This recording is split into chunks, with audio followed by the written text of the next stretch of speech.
June 8th, 1954. A small bedroom in Wilmslow, Cheshire. The housekeeper knocked twice before entering and found him on the bed, a half-eaten apple on the nightstand, foam at the corners of his mouth. Alan Turing, the man who had broken the unbreakable, who had seen patterns where others saw only chaos, who had given the Allies perhaps their single greatest advantage in the Second World War, was dead at 41. The inquest would rule it suicide by cyanide poisoning. The irony was almost unbearable. The man who had decoded the secrets of Nazi Germany had been destroyed not by enemy action, but by his own government, his own people, his own country's laws. This is the story of how one mathematician's brilliance helped win the most devastating war in human history, and how that same nation repaid him with persecution, chemical castration, and a silence so complete that most of his countrymen wouldn't learn his name for another 50 years. It's a story about the value of unconventional thinking, the cost of secrecy, and the catastrophic waste that occurs when societies punish their greatest minds for being different. But before we go further, I'd love to know where you're watching from and whether you'd heard Alan Turing's full story before the movies brought it to light. Drop a comment below and let me know. And if you find these deep dives into history's hidden turning points valuable, I hope you'll subscribe to the channel. These stories take serious research, and knowing you're out there makes it all worthwhile. The problem began in 1939, and it was existential. Nazi Germany had developed a cipher machine called Enigma, an electromechanical device that encrypted military communications with a level of complexity that German High Command believed made it mathematically unbreakable. They were almost right. The machine used a series of rotors, each wired differently, that scrambled letters through billions of possible combinations. Every day at midnight, German operators would change the rotor settings according to code books, creating a new key. Even if you intercepted a message, even if you knew how the machine worked, the number of possible daily settings was approximately 159 million. To put that in perspective, if you tested one setting per second, it would take longer than the age of the universe to try them all. The Germans transmitted everything through Enigma. U-boat positions in the Atlantic, panzer movements in North Africa, Luftwaffe raid coordinates over Britain, supply convoy routes, troop deployments, strategic intentions. If the Allies could read those messages, they could see the entire German war machine laid bare.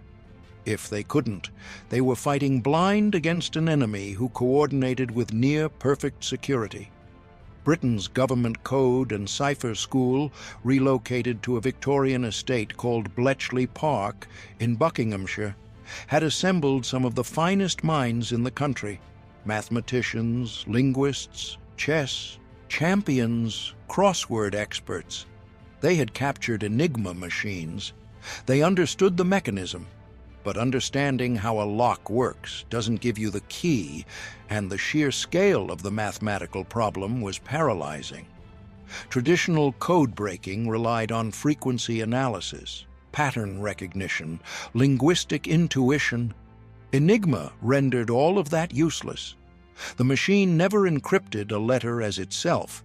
It changed the substitution with every keystroke, and it reset completely every 24 hours.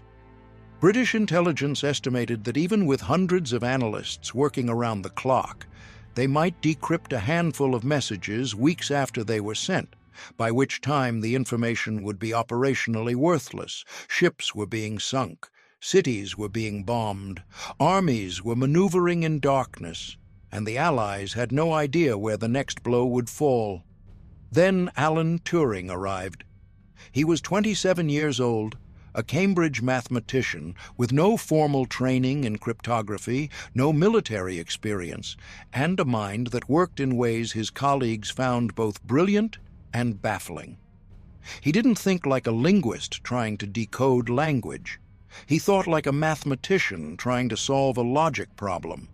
And he saw something no one else had seen: You didn't need to test all 159 million settings.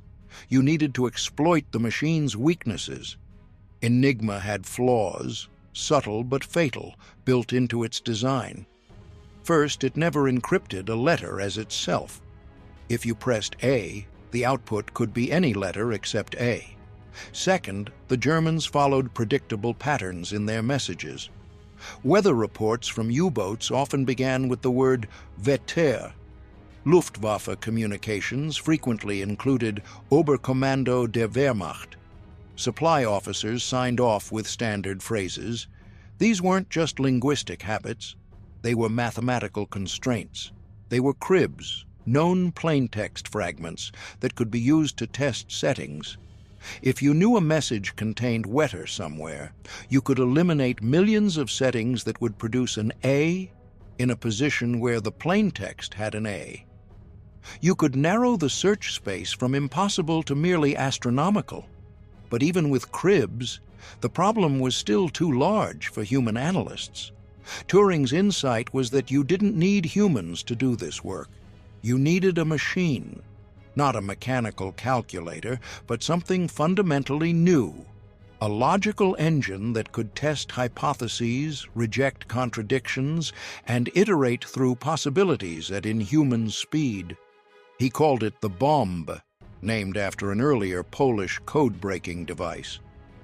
It was not a computer in the modern sense, but it was a direct ancestor. The bomb was an electromechanical reasoning machine, a device built to think. It stood over 6 feet tall, weighed a ton, and contained 108 rotating drums wired to simulate Enigma rotors. You fed it a crib, a suspected piece of plaintext, and it would test rotor settings in parallel, rejecting configurations that produced logical contradictions. When it found a setting that fit, it stopped. The process that would take human analysts weeks could be completed in hours, sometimes minutes. The first prototype was delivered to Bletchley Park in March 1940. It didn't work. The engineering was too ambitious, the wiring too complex, the mechanical tolerances too tight. Turing and his team, including engineer Harold Keane and mathematician Gordon Welchman, spent months refining the design. They added a diagonal board, an innovation that dramatically increased the machine's efficiency by exploiting more complex logical relationships within the Enigma's wiring. By August 1940, the bomb was operational, and it worked.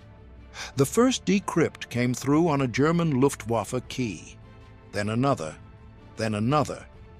Within months, Bletchley Park was reading thousands of German messages a day.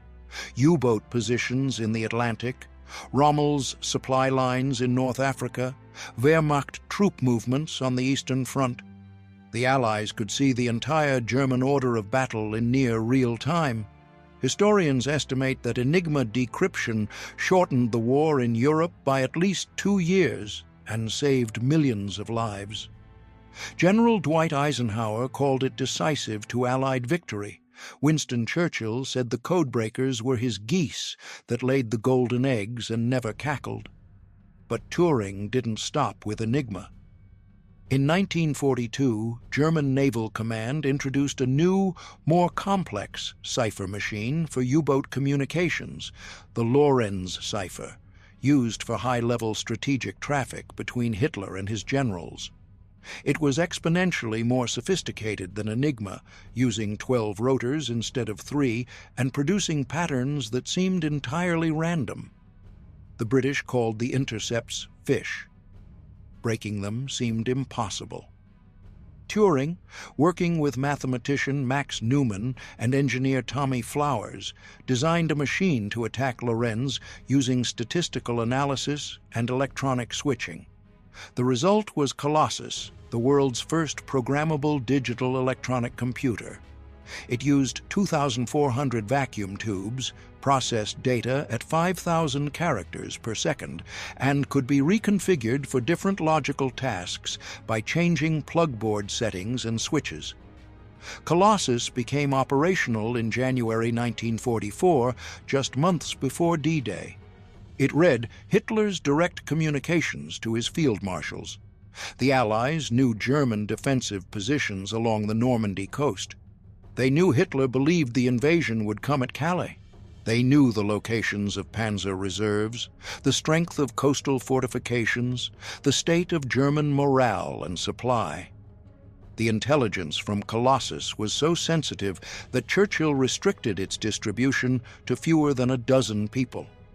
On June 6, 1944, when Allied forces stormed the beaches, they did so with a level of foreknowledge unprecedented in military history. Rommel was in Germany. Panzer reinforcements were held back. The Atlantic Wall, formidable as it was, had been mapped down to individual bunkers. The invasion succeeded in part because Turing and his team had given Eisenhower the ability to see through the fog of war. Alan Turing's contributions didn't end with code-breaking. His theoretical work laid the foundation for modern computing. In 1936, before the war, he had published a paper describing a theoretical universal machine that could perform any calculation that could be described algorithmically. This concept, now called a Turing machine, became the basis for all digital computers. After the war, he worked on early computer design at the National Physical Laboratory and the University of Manchester. He explored artificial intelligence, proposing what became known as the Turing test, a measure of a machine's ability to exhibit intelligent behavior indistinguishable from a human. He worked on mathematical biology, developing models of morphogenesis that anticipated chaos theory and pattern formation in nature. He was, by any measure, one of the most important scientific minds of the 20th century. And then his own country destroyed him. In January 1952, Turing's house was burgled. During the police investigation, it emerged that Turing had a sexual relationship with a man named Arnold Murray. Homosexuality was illegal in Britain under the Criminal Law Amendment Act of 1885, classified as gross indecency. Turing was arrested, charged, and convicted. He was given a choice: imprisonment or chemical castration through synthetic estrogen injections. He chose the injections, a year-long course of hormone treatment designed to suppress libido. The effects were devastating. He developed gynecomastia, breast tissue growth. He suffered mood swings, depression, and a profound sense of humiliation. His security clearance was revoked. He was banned from continuing his work on cryptography and computing projects tied to national security. The man who had been trusted with the most sensitive intelligence secrets of the war, who had arguably done more than any single individual to defeat Nazi Germany, was now deemed a security risk because of whom he loved. The injections ended in April 1953, but the damage was done. Turing's colleagues noticed a change. He became withdrawn, erratic. He continued his work on mathematical biology, but the energy, the relentless curiosity that had driven him, seemed diminished. On June 7, 1954, his housekeeper found him dead. The half-eaten apple beside his bed was laced with cyanide. The inquest returned a verdict of suicide, though some have speculated it might have been an accidental poisoning from a chemistry experiment he was conducting at home. His mother insisted it was an accident. The truth, like so much of Turing's life, remains partially obscured. What is certain is that Alan Turing, at 41, was gone. For decades, his story was classified. The Official Secrets Act forbade Bletchley Park veterans from discussing their work. The British public had no idea that a mathematician from Cambridge had built the machines that broke Nazi codes, that he had pioneered the computer age, that his insights had saved countless lives. When the secrecy was finally lifted in the 1970s, historians began to piece together what had happened. In 2009, British Prime Minister Gordon Brown issued a formal apology on behalf of the government, calling Turing's treatment appalling. In 2013, Queen Elizabeth II granted Turing a posthumous royal pardon. In 2017, the British government passed Alan Turing's law, pardoning men convicted under historical anti-homosexuality legislation. But these gestures, however meaningful, could not undo the waste. They could not restore the years of research Turing might have contributed. They could not erase the cruelty of a society that punished brilliance for the crime of difference. The lesson here isn't just about homophobia, though that is central and undeniable. The lesson is about the catastrophic cost of intolerance, about what nations lose when they persecute their greatest minds, about the moral and strategic blindness that comes from valuing conformity over genius. Alan Turing's work demonstrated the power of unconventional thinking. He succeeded where others failed because he approached problems differently, because he saw patterns no one else could see, because he refused to accept that something was impossible simply because it had never been done. And the same society that benefited from that brilliance turned on him the moment his difference became inconvenient, the moment it challenged their norms. Intelligence agencies understood the value of his mind during the war. They gave him resources, freedom, authority. But they couldn't extend that respect to his whole person, couldn't separate the value of his intellect from their disgust at his sexuality. And so they broke him.